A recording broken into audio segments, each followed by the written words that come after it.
Hey everybody, and welcome to week 6 of EDU6550.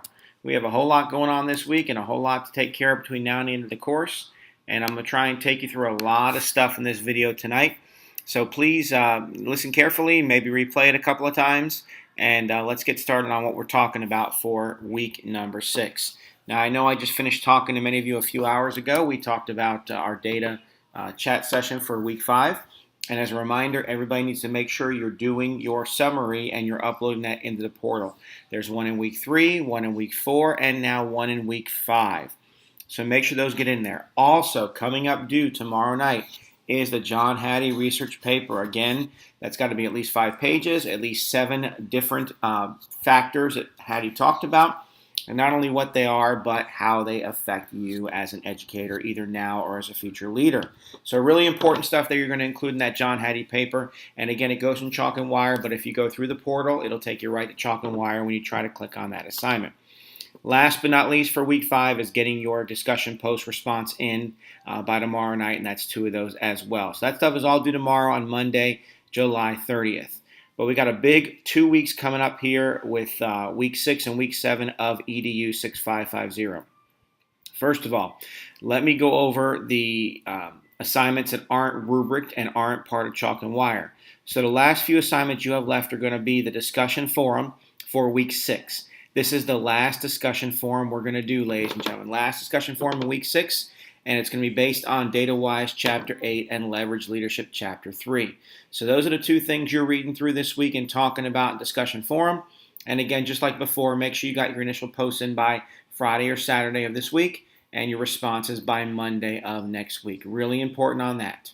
There is no discussion forum in week 7 because you're going to have the final exam and your last 2 assignments due, which I'm going to get to in just a moment. I'm going to spend the rest of this video talking about the last 2 WCG assignments for you and really break them down to make sure you don't miss any items.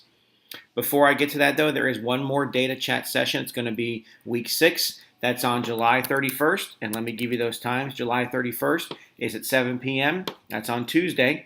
Or you can choose to do August 5th, which is next Sunday at 4 p.m.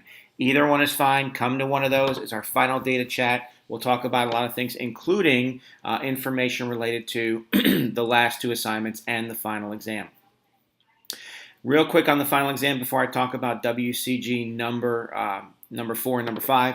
It does start on August 11th. It starts at like midnight or 12:05 a.m. It does finish on the 14th. So you have that time to take it. It does close 11:55 p.m. on August the 14th.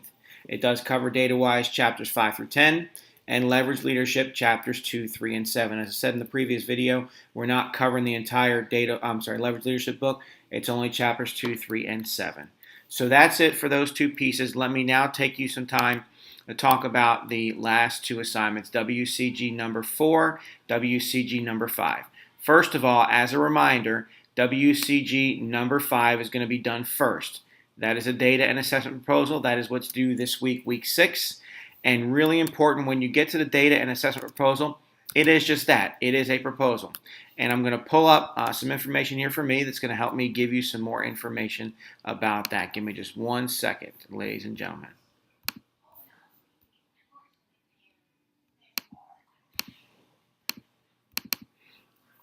All right, so as you can see in the rubric, the data assessment and proposal is going to have a lot of information in it. It's going to have some background information and proposal.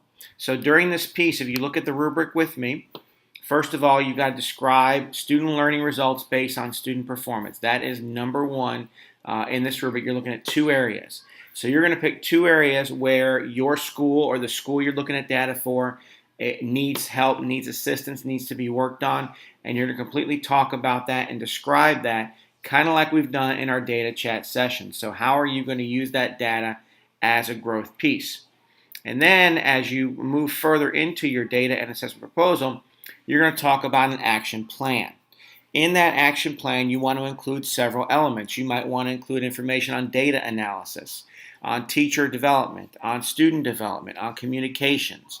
So all those things are going to be part of your data and assessment proposal. Again, let me go through it again. You're pulling information about the school. You're looking at 2 areas for growth. and then you're going to conduct a proposal based on those two areas of growth. An example might be that you're going to increase the percent of students making proficiency in reading, or it might be you're going to increase the percentage of students making proficiency in math. Whatever it is you want to address for that school is what you're going to do. And then your action plan, really importantly, your action plan should include several elements to make sure you cover these items.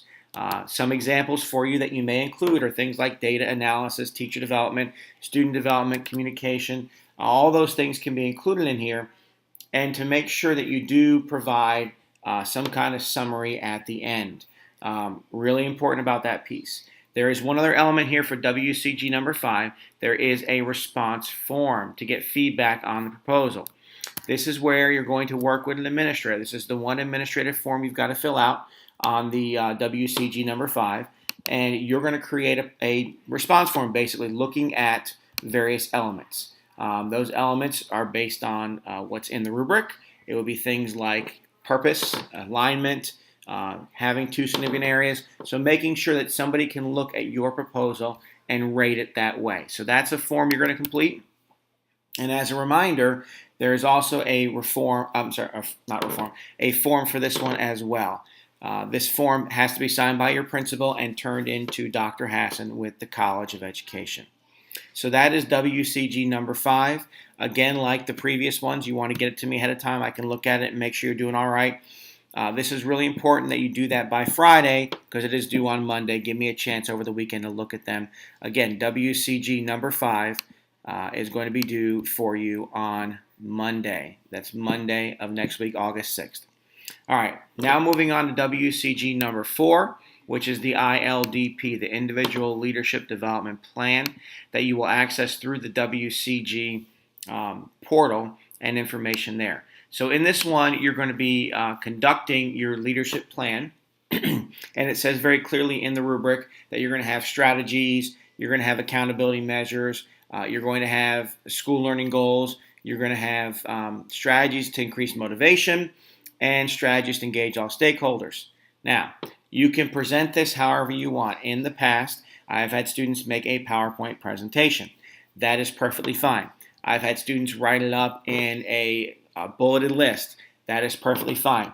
As long as you address the rubric, so you're going to first complete the ILDP as part of the WCG portal, and then you're going to complete these assignments, or this assignment using that data. In addition, you have to do a one-page reflection based on what you had done. This is separate from the actual form you're going to turn in. So like last semester, a student turned a PowerPoint that did all those elements, and then the student also turned in their ILDP that they had done and they addressed, and then last but not least, they turn in a one-page reflection. So you could have as many as 3 documents on WCG number 4. You don't have to have 3. It depends on how you write it up. If you use a Word document for your actual proposal, your list, then you may have the summary at the end, the reflection at the end. But if you do a PowerPoint presentation, then you would have a separate document with that one-page summary. So that really is it in a nutshell. It's a lot of work to do. I want you to be working on that. That's why there's no discussion forum in week 7. I didn't want to cover that part. Week 6, get it done as soon as you can. Work on these assignments as you will. Again, questions, please let me know. Please email, text, or call me if you have questions. I want to help you with these assignments. And really important you get them in time. Last but not least, that final exam, I'm not going to give you all the information about it today because this video is already approaching 10 minutes. But I do want to remind you, it does start on August 11th, and I will get you more information out there. The best study materials, again, for the exam, it's going to be essay type like the first one was, is to look at the discussion forums we've done, to look at the chapter outlines, and definitely look in each week where I've posted information for you about what each topic is going to be in the Leverage Leadership and Data-Wise books. You're going to find a real culmination coming in these 2 texts here. As they come together, we've looked at data, how to break it down, how to work with your staff, and now bring it together as a package. That's really the summary of this course and how it comes back together.